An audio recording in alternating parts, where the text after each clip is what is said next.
नमस्कार दोस्तों, आप सभी का हिंदी गुरु पाठशाला के चैनल पर बहुत बहुत स्वागत है। जैसा कि मैंने आप सबसे बोला था कि बहुत जल्द हम इसका अगला वीडियो लेकर आने वाले हैं। पिछले वीडियो में हम सब ने बात की और जिसके बारे में स्वरों के बारे में वर्णमाला पर चर्चा चल रही है। तो आप सबको बताना चाहेंगे कि उस सीरीज में हम अगला वीडियो लेकर आए हैं, जिसमें कि इस बार पिछली बार एक दिक्कत जो आई थी वो ये थी कि वीडियो थोड़ी ज्यादा लंबी हो गई थी, जिसमें कंटेंट कम मिल पाया था आपको, पर वीडियो बहुत लंबी हो गई थी। तो इस बार ऐसा नहीं होगा। जो भी आप लोगों की क्वेरीज आएंगी वो सारी हल की जाएंगी, उनका निस्तारण किया जाएगा। बिल्कुल निश्चिंत रहिए, किसी प्रकार की कोई समस्या आपको नहीं होगी। मैं अपनी तरफ से ये पूरी कोशिश करूंगा। और बाकी रही बात ऐसी कंटेंट की, तो मैं आपको कोशिश करूंगा बेस्ट कंटेंट देने का, लेकिन फिर आप पर निर्भर है आप कितना मुझे सपोर्ट करते हो और कितना आपको समझ में भी आता है, क्योंकि जैसा समझ में आएगा वैसे ही आप सपोर्ट करोगे। और YouTube पे बहुत सारे चैनल्स हैं, मुझसे बहुत बड़े बड़े चैनल्स हैं, बहुत बड़े बड़े लोग हैं और मुझसे बहुत ज्यादा नॉलेज वाले भी लोग हैं। तो मैं ये नहीं कहता कि आप सिर्फ मुझे देखिए, आप उनको भी देखिए और बढ़िया से उनसे भी पढ़िए। लेकिन एक रिक्वेस्ट मेरी है कि आप थोड़ी सी सीरीज, कम से कम 3 से 4 वीडियो आप मेरे जरूर देखिए। उसके बाद अगर आपको लगता है कि मुझ में कुछ नया है, कुछ नई चीजें मैं आपको दे सकता हूं, तो फिर मेरे साथ आप जुड़ जाइए। और रही बात ऐसी कि कुछ भी ऐसा जिसमें कि आपको समझ ना आए, तो आप उसके लिए कमेंट बॉक्स में मैसेज कर सकते हैं। मैं सारे कमेंट्स देखता हूं, प्रॉपर एक एक कमेंट, तो उसमें आप लोग बिल्कुल मैसेज कर सकते हैं और मैं उस पर बात करूंगा। जैसा कि पिछले वीडियो में साउंड क्वालिटी जो लास्ट में बिल्कुल एक कॉल आ गई थी वीडियो पे, उससे थोड़ी दिक्कत हुई थी। तो ये थोड़ी सी व्यवधान है, क्योंकि मेरे पास प्रॉपर स्टूडियो नहीं है, जिससे कि मैं फोन के कैमरे से ही रिकॉर्ड करता हूँ। तो दिक्कतें आ जाती हैं कई बार, और मेरे पास कोई परफेक्ट माइक भी नहीं है जिससे कि मैं दिक्कत को दूर कर पाऊं। हाँ, थोड़ा सा 1 सेकंड के लिए मैं फैन बंद कर देता हूं। तो मैं सिर्फ आपसे ये कहना चाहता हूं कि थोड़ा सा सपोर्ट करिए, कोशिश करेंगे कि बहुत अच्छा कर पाए। और बाकी तो सब चल ही रहा है, आप लोग पढ़ रहे हैं, जहां से भी पढ़ रहे हैं अच्छा पढ़ रहे हैं। पर मैं बस इतना कहूंगा, आप मेरे साथ थोड़ा जुड़िए, देखिए हिंदी में मैं क्या कंटेंट आपको देता हूं। एक बात और, जो भी टॉपिक खत्म होता है उसके बाद उस टॉपिक के आप क्वेश्चंस करिएगा। कितने क्वेश्चंस आपको और मिलते हैं ये आप खुद देखिएगा और आपको खुद समझ में आएगा कितना एग्जाम रिलेवेंट मैं पढ़ाता हूं आप सबको। बाकी वीडियो को शुरू करते हैं। और पिछले वीडियो में आप सबने बहुत सारा ढेर सारा प्यार दिया है, जैसा कि मुझे अपेक्षा थी उससे भी ज्यादा, और बहुत अच्छा भी लगा मुझे। और मैं चाहता हूं ऐसे ही आप सब लोग अपना प्यार मुझ पर बनाए रहें, रखें। चलते हैं, वीडियो को शुरू करते हैं। मैंने आपसे पढ़ाया था स्वरों के बारे में। तो वर्णमाला में हम स्वर पढ़ रहे थे और स्वरों का हमने एक प्रकार पढ़ लिया था, जो कि था स्वर मुख्यतः कितने प्रकार के होते हैं। तो 3 प्रकार के होते हैं, जिसमें कि मैंने आपसे बोला था। आप लोग मुझे सुनिएगा, मेरे वीडियो में एक बहुत विशेषता रहती है, मैं आपको बता दूं कि आप लोग जब कभी भी वीडियो देख रहे हो, अगर आप लेट कर भी सुन रहे हैं ना प्रॉपर तरीके से, पूरे ध्यान से, तो आपको सब कुछ समझ आएगा। अगर आप उसको ध्यान से सुन भी लेंगे, देखने के बाद सुनना है, लेकिन पहले आपको देखना भी है। तो मेरा मतलब ये था, मैंने आपको बताया था कि जो स्वर होते हैं वो मुख्यतः 3 प्रकार के होते हैं, ह्रस्व, दीर्घ और प्लुत।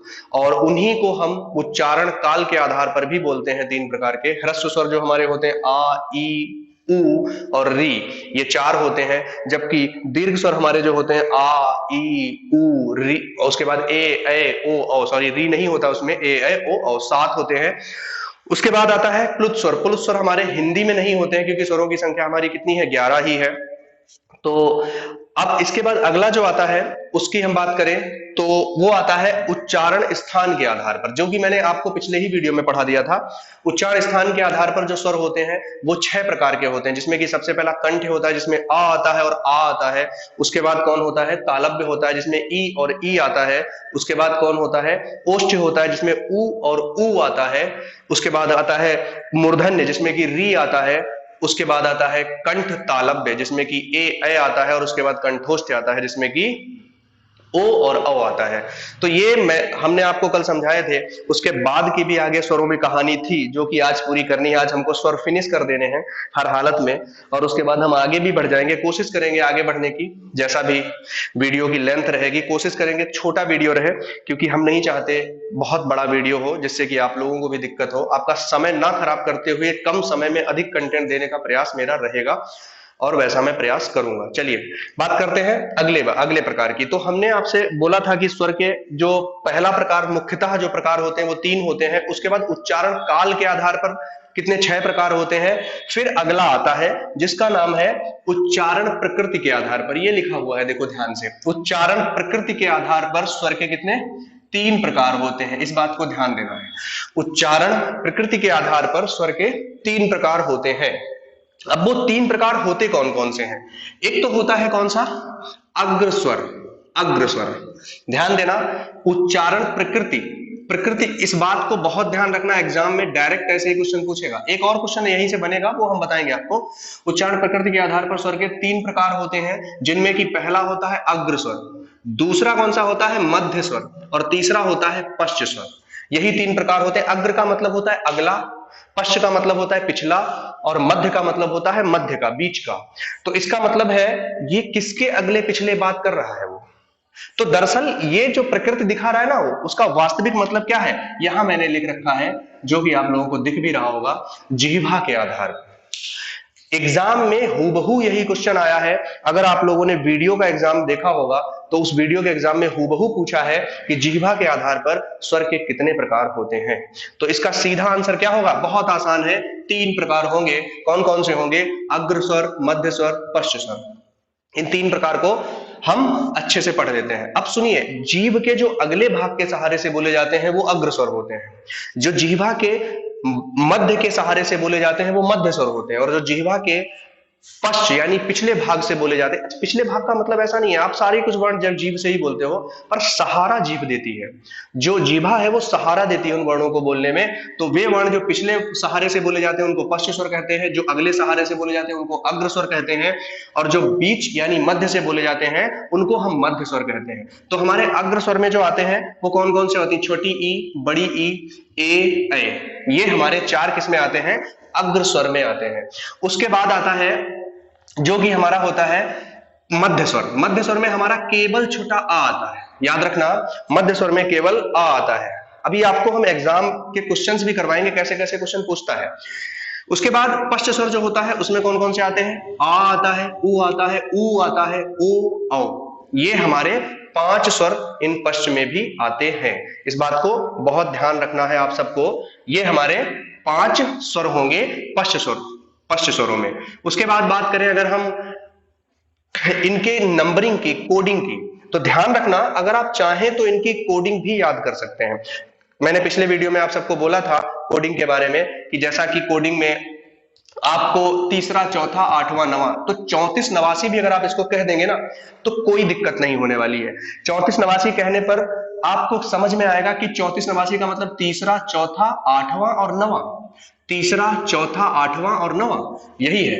इसके अलावा कुछ नहीं, बहुत आसान है। आप बस इतना याद रखिए कि जिह्वा के आधार पर स्वर 3 प्रकार के होते हैं, जिसमें कि जो अग्र स्वर होता है उसकी कोडिंग है 34 89, सिंपल, और कुछ याद नहीं रखना आपको। 34 89 कोडिंग याद रखनी है। 34 89 का मतलब है तीसरा, चौथा, 8वां, 9वां। उसके बाद आता है मध्य स्वर। मध्य स्वर में केवल छोटा आ होता है, इसकी कोई कोडिंग याद करने की आवश्यकता नहीं है आपको। हम नहीं आपसे कहेंगे कि आप इसकी कोडिंग याद रखिए, एकदम निश्चिंत रहिए। इसकी इस क्वेश्चन भी अगर आएगा ना तो आप आसानी से बता सकते हो मध्य स्वर। लेकिन पश्च स्वर में आपको याद रखना है कौन कौन से, क्योंकि पश्च स्वर में 5 हैं, पा से पश्च, पा से 5। तो पश्च स्वर कितने होते हैं, 5। अब वो कौन कौन से होते हैं, बड़ा आ, उ, ओ, औ। इनकी भी कोडिंग 256 10 11। अगर आप इसको एक बार ढंग से याद कर लेना, मोबाइल नंबर आपको याद रहते होंगे, तो अगर आप, मोबाइल नंबर तो कभी नहीं भूलते हम लोग, तो अगर आप इसको याद कर लीजिए एक बार ढंग से, तो उम्मीद करते हैं आपको याद हो जाएगा। और अगर याद हो गया ना एक बार ये, तो जीवन में आप कभी नहीं भूलोगे कि पश्च स्वर कौन सा होता है, कभी भी नहीं भूल सकते। पश्च स्वर 256 10 11, बहुत आसान है। पश्च स्वर 256 10 11। अब यही क्वेश्चन घुमाकर पूछेगा, उच्चारण प्रकृति के आधार पर स्वर कितने, 3 प्रकार के, उसी को हम जिह्वा के आधार पर भी बोलते हैं। जिह्वा के आधार पर स्वर के प्रकार कितने, 3 होते हैं, एकदम आसान है। जिह्वा के आधार पर स्वर के प्रकार कितने, 3। चलिए, अब ये तो हमारा हो गया उच्चारण प्रकृति के आधार पर, इसको हमने फिनिश कर लिया। एक बार फिर से हम समराइज करते हैं इसको। उच्चारण प्रकृति यानी प्रकृति के आधार पर या जिह्वा के आधार पर स्वर के कितने प्रकार होते हैं, 1 2 3। अग्र स्वर, मध्य स्वर और पश्च स्वर। अग्र स्वर में हमारे ई, ए होता है, मध्य स्वर में आ होता है, पश्च स्वर में ये 5 होते हैं, आ, उ, औ। कोडिंग आप लोग याद रखेंगे, इन कोडिंग को याद रखेंगे तो आपके लिए बहुत अच्छी बात है। अगर आप नहीं याद रखते तो ऐसी कोई जरूरी नहीं, एग्जाम में आपसे ये नहीं पूछेगा एग्जामिनर कि ये बताओ कि जो 34 89 होता है वो क्या होता है। ये आपके याद करने के लिए है, आप कितना आसान आपके लिए सहज हो जाएंगी चीजें उसके लिए है। तो उसको आपकी मर्जी है, आप जैसा चाहें उचित वैसा कर सकते हैं। अगर आपको ऐसे ही याद हो जाता है तो कोई दिक्कत नहीं। चलिए आगे बढ़ते हैं। अगला आता है उच्चारण प्रयत्न के आधार पर। ध्यान रखना ये भी लाइन बहुत इंपॉर्टेंट है, इस शब्द को याद रखेंगे, उच्चारण प्रयत्न के आधार पर। उच्चारण प्रयत्न के आधार पर स्वर के 4 प्रकार होते हैं। ध्यान रखना 4 प्रकार होते हैं। उच्चारण प्रयत्न के आधार पर स्वर के कितने प्रकार होते हैं? 4 प्रकार। एक बात और, इन्हीं 4 प्रकारों को, जो प्रयत्न है ना, इसी को हम एक नाम और देते हैं मुखाकृति के आधार पर। मुखाकृति की अगर आप संधि बनाएंगे तो मुख प्लस आकृति, मुख प्लस आकृति, यानी मुख की जो आकृति या बनावट बन रही है, जो उसका आकार बन रहा है, वो जिस आधार पर बन रहा है स्वरों के, उनके हिसाब से इनका वर्गीकरण किया गया है। अब देखिए वो कैसे होगा उनका, देखेंगे हम। तो उसके लिए हमको इसको देखना पड़ेगा, जिसमें कि अर्ध विब्रत सबसे पहला आता है। अर्ध विब्रत स्वर, अर्ध विब्रत स्वर कौन होते हैं? अ औ। बहुत आसान है, अ औ 9 11। अगर याद रहे तो, नहीं याद है, अगर आपको कोडिंग याद कर ले तो अच्छी बात है, और अगर डायरेक्ट याद कर सकते हैं तो आप डायरेक्ट याद कर ले। देखिए मेहनत तो करनी पड़ेगी। अगर आपको कोई कुछ घोल के पिला देना तो फिर आप उससे पढ़ सकते हैं, एज यू विश, आपकी मर्जी है, चाहे तो आप उससे पढ़ सकते हैं। क्योंकि कोई भी टीचर ऐसा नहीं है जो आपको घोल के, सब कुछ आपको करना पड़ेगा। आपको लोग चला सकते, मार्ग में बता सकते हैं कि आपको इस मार्ग पर जाना है, चलना आपको खुद पड़ेगा। इस बात को ध्यान रखिए। चलने के लिए आप क्या तैयार हैं? अगर आप तैयार हैं तो बेशक आपकी मंजिल आपको मिलेगी। अब देखते हैं, तो मुखाकृति के आधार पर जो हमारे 4 अर्ध विब्रत स्वर अ औ, इसकी कोडिंग 9 11। नवा होता है अ और औ होता है 11वां। आप सबको पता है आखिरी स्वर जो होता है वो कौन होता है? औ होता है। आखिरी स्वर कौन होता है? औ। कौन सा? 11वें नंबर का। फिर आता है विब्रत स्वर। विब्रत स्वर जो होता है उसको हम कहते हैं आ। याद रखिए, क्वेश्चन शायद एग्जाम में ऐसा पूछ ले, फिलहाल तो नहीं पूछेगा, लेकिन ऐसा एक चीज है जो मैं आप सबको समझा दूं, हो सकता है कल को एग्जाम में आ भी जाए, पर अभी तक तो नहीं पूछा है, कि सर्वाधिक मुख कौन से वर्ण या कौन से स्वर को बोलने पर खुलता है? सर्वाधिक वर्ण। आप यूं कहें अगर एक मजाकिया तौर पर, कि आप उस वर्ण को बोलते समय गोलगप्पे आराम से खा सकते हैं, कोई दिक्कत नहीं होने वाली है। मतलब ये कि जो आ है ना, इसमें सर्वाधिक मुख खुलता है। जितने भी स्वर आप बोलोगे उन सभी में से सर्वाधिक मुख अगर किसी स्वर में खुलेगा तो वो आ में खुलेगा। देखिए इसकी कोडिंग 2 है, तो याद रखेंगे विव्रत, विशेष प्रकार का व्रत, यानी बड़ा व्रत जो बनता है, जिसमें सबसे मुख का आकार, मुख खुलता है एक व्रत के रूप में और बड़ा व्रत बनता है, वो कौन सा होता है? विव्रत, आ। अर्ध समृत स्वर कौन से होते हैं? ए और ओ। अर्ध समृत का मतलब यह होता है ऐसे स्वर जिनको बोलते समय आपका मुख बंद होने की आधी अवस्था में हो, यानी जो बंद हो रहा हो और वो आधी अवस्था में हो, उनको हम अर्ध समृत कहते हैं। आप घर पे जब ट्राई करिएगा इसको बोलकर, और आपको पता चलेगा और धीरे धीरे समझ भी आएगा कि हाँ वाकई में आधे बोलने पर हो रहे हैं। जो कि ए और ओ होता है, यानी कि जब कभी भी आप कोई स्वर बोल रहे हैं तो उसको बोलते समय जब आपका मुख बंद होने की अवस्था में होता है और आधा बंद होने की अवस्था में होता है, उसे हम क्या कहते हैं? उसे हम अर्ध समृत कहते हैं, जो कि ए और ओ होता है, जिसकी कोडिंग 8 और 10 होती है। ध्यान रखेंगे। उसके बाद आता है समृत स्वर। ये ऐसे स्वर है इनको जब आप बोल रहे होंगे तो ऐसा लगेगा लगभग लगभग मुख आपका बंद हो रहा है। तो इनको बोलते समय आपका मुख लगभग बंद होने की अवस्था में होता है, बंद होने की स्थिति में लगभग लगभग रहता है। तो उस वजह से जो समृत स्वर होते हैं उनको हम क्या नाम देते हैं? मुखाकृति के आधार पर लगभग वो बंद हो रहे होते हैं। ई ऊ ऊ, इनको जब आप बोलेंगे ना तो आपको खुद बोलते समय लगेगा कि ऐसा लगेगा मुख खुला ही नहीं है आपका। इनकी कोडिंग 34 56 होती है, आप याद रख सकते हैं। याद रखिए ई, बड़ी ई, इसको आप ई बोल सकते हैं, ऊ बोल सकते हैं। हम ये बड़ी और छोटी या बड़ा और छोटा इसलिए बोल रहे हैं, वो आपकी सहूलियत के लिए, क्योंकि हम दरअसल क्या है कि एक बहुत ही इंटीरियर जगह से आते हैं, और जहां पर बहुत टीचर जो हम लोगों को पढ़ाते थे बचपन से ही, वो छोटा और बड़ा करके पढ़ाते थे। हालांकि मेरी आदत छूट गई है, पर अभी भी जो क्लास में बच्चे बैठते हैं वो छोटा और बड़ा करके बात करते हैं। हालांकि आ होता है, अ में कम मुख खुल रहा है, आ में ज्यादा मुख खुल रहा है, ये बात ध्यान रखेंगे। उसके बाद हम बात करें तो ये हमारा हो गया उच्चारण प्रयत्न के आधार पर स्वर के प्रकार 4 होते हैं, उन्हीं को मुखाकृति के आधार पर भी कहते हैं। अर्धविव्रत का मतलब है जब मुख खुल रहा हो पर आधी अवस्था में खुलने की हो, तो उनको हम क्या कहेंगे, अर्धविव्रत। जब मुख खुल रहा हो और आधा खुलने की अवस्था में हो उसे हम कहेंगे अर्धविव्रत। जब मुख हमारा पूरा खुला हो उसे हम कहेंगे विव्रत। जब मुख हमारा बंद होने की अवस्था में हो लेकिन आधा बंद होने की अवस्था में हो उसे हम कहेंगे अर्धसंवृत। और जब मुख हमारा पूरा बंद होने की अवस्था में, लगभग लगभग बंद नहीं होगा, बंद होने की अवस्था में होगा पूरा, उसे हम क्या कहेंगे, संवृत स्वर। ये हमारे मुखाकृति के आधार पर हो गए, जो कि 4 प्रकार होते हैं। जीवा के आधार पर 3 प्रकार होते हैं, ध्यान रखेंगे, अग्र मध्य पश्च, वो जीवा के आधार पर है। अब आते हैं मूल स्वरों पर। देखिए मूल स्वरों की संख्या में एक बड़ा डिस्प्यूट है। वैसे आपको बता दें मूल स्वरों की संख्या सिर्फ 3 ही होती है, इस बात को ध्यान रखना है, लेकिन री को भी कुछ स्थितियों में मूल स्वर माना जाता है, तो इस आधार पर हमारी संख्या हो जाती है 4। ध्यान रखेंगे मूल स्वरों की संख्या। संयुक्त स्वर हमने आपको पहले भी समझाए हैं, वे स्वर जिनको लिखते समय जो दो असमान स्वरों से मिलकर बने हो, जैसे कि आ प्लस ई के मिलने से बना है ए, तो 2 असमान स्वरों से मिलकर बना है, इस वजह से इसको संयुक्त स्वर कहेंगे। तो संयुक्त स्वरों की संख्या भी 4 होती है, इस बात को याद रखना। संयुक्त स्वरों की संख्या कितनी होती है, 4 होती है, ए ओ औ, इस बात को ध्यान रखेंगे। और मूल स्वरों की संख्या आ ई उ और री, ये मूल स्वरों की संख्या होती है जो कि 4 होती है, इस बात को ध्यान रखना है। अब ये हमारे स्वरों की कुछ बात थी, फिर से एक बार सुनिए, स्वरों के बारे में हम समझा दें आपको। स्वर जो हमारे होते हैं वो जो है, पहली बात, पहला क्वेश्चन आएगा स्वर के प्रकार कितने होते हैं, तो आपको 3 ही लगाने हैं, इस बात को ध्यान रखना। ये सबके आधार पर है, केवल पूछेगा प्रकार कितने होते हैं स्वर के, तो आंसर हमारा क्या होगा, आंसर होगा हमारा 3, और वो ह्रस्व, दीर्घ और प्लुत, यही हमारे 3 प्रकार होते हैं, इस बात को ध्यान रखना। इसके अलावा कोई चौथा प्रकार स्वर का नहीं होता है। लेकिन जैसे ही आप इसके आधार चेंज करेंगे, इसका वर्गीकरण करते समय इसके आधार को चेंज करेंगे, जब आप, जैसे जब हमने बोला किसको, ह्रस्व, दीर्घ और प्लुत को, तब हमने बोला उच्चारण काल के आधार पर। वो कैसे थे, उच्चारण काल के आधार पर। फिर हमने कहा उच्चारण स्थान के आधार पर, याद करो, कंठ, मूर्धन्य, तालव्य, ये सब क्या है, उच्चारण स्थान के आधार पर। फिर आता है उच्चारण प्रकृति के आधार पर, जो कि हमारे 3 होते हैं। उच्चारण प्रयत्न के आधार पर 4 होते हैं। मूल स्वरों की संख्या 4 होती है, संयुक्त स्वरों की संख्या 4 होती है।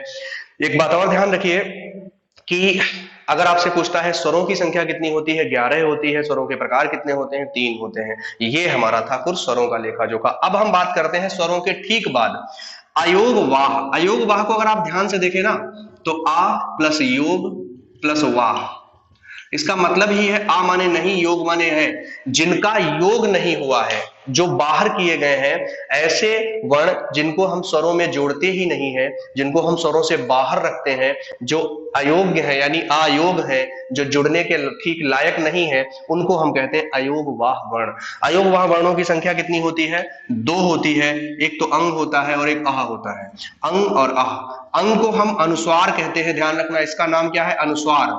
और आह का नाम जो है वो है विसर्ग। अंग का नाम है अनुस्वार और आह का नाम है विसर्ग। अंग जो है उसको हम एक और नाम से जानते हैं, ये नाम नहीं, दरअसल ये उसका उच्चारण स्थान है, इस बात को ध्यान रखना। कभी कभी एग्जामिनर जो होता है वो आपसे कुछ अटपटे टाइप के क्वेश्चन पूछ लेता है, वो आपसे कहेगा बताओ अनुस्वार का उच्चारण स्थान क्या होता है। तब हमें क्या बताना है कि अनुस्वार का उच्चारण स्थान कंठ नासिका होता है। अभी नासिका वाली कुछ नई चीज आपके सामने आई है। नासिका माने होता है नाक। जो वर्ण कंठ और नाक दोनों के सहारे से बोले जाते हैं उनको हम कंठ नासिका कहते हैं। जैसे जैसे हम वर्णों पर आगे बढ़ेंगे हमको चीजें समझ आएंगी कि नासिका क्या होती है। विसर्ग का नहीं पूछेगा उच्चारण स्थान, इससे आप निश्चिंत रहिए। विसर्ग ये होता है और अनुस्वार अंग होता है, तो ये दोनों हमारे अलग होते हैं। इन दोनों को हम स्वर में ऐड नहीं करेंगे, इस बात को ध्यान रखना। अगर आप लोगों को कोई कंफ्यूजन है तो मैं इसको एक डब्बे में बंद कर दे रहा हूं अलग से, ये हमारे स्वर में काउंट नहीं होंगे। स्वरों की संख्या हमारी 11 ही रहेगी, ये 2 अलग से होंगे। ये था हमारा अभी तक का जो स्वरों का लेखा जोखा। इतना स्वरों में रहता है, जो चीजें हमने आपको बताई हैं, समझाई हैं, वो स्वरों से संबंधित थी। इसके बाद हम अगला टॉपिक जो लेंगे वो होगा व्यंजन। तो अगला टॉपिक हमारा रहेगा व्यंजन, उस पर हम बात करेंगे, व्यंजनों के बारे में बढ़िया से चर्चा करेंगे, क्योंकि हम जितना हम कोशिश करेंगे जितना डिटेल में आपको पढ़ा सकते हैं पढ़ाएंगे, लेकिन शॉर्ट शॉर्ट वीडियो में, छोटे छोटे से वीडियो में, और कोशिश करेंगे हर रोज आपको एक वीडियो मिल जाए। ये मेरा प्रयास रहेगा, बस आप मेरा साथ देते जाइए, हम दिन भर दिन अपने आप को मॉडिफाइड ठग ढग थोड़ा सा ठीक करते जाएंगे। ठीक है, वो अभी शुरुआत है, क्योंकि शुरुआत में आप समझ सकते हैं कई बार कैमरे पर बोलते समय हिचकिचाहट सी होती है। कल एक बच्चे का कमेंट आया था, सर आप हिचकिचा रहे हैं शायद बोलते हुए कैमरे पर, तो हो सकता है, मुझे ऐसा नहीं लग रहा है पर हो सकता है ऐसा हो। तो खैर उसके लिए आप लोग थोड़ा सा इग्नोर कर सकते हैं, आप सब समझदार हैं क्योंकि आप सब सरकारी नौकरी की तैयारी कर रहे हैं और एक किसी भी विभाग को संभालने के लिए एक जिम्मेदार व्यक्ति भी हैं, तो इतना तो समझ सकते हैं। बाकी मैं कंटेंट आपको दे रहा हूं, इस बार मैंने बोर्ड पर इसलिए लिखा क्योंकि समय कम खर्च हो और जल्दी ही आपको कंटेंट मिल जाए। कोशिश यही रहेगी, अगर आप लोगों को वीडियो पसंद आया हो तो वीडियो को लाइक करिए, सब्सक्राइब करिए और शेयर भी जरूर करिए। Thank you so much.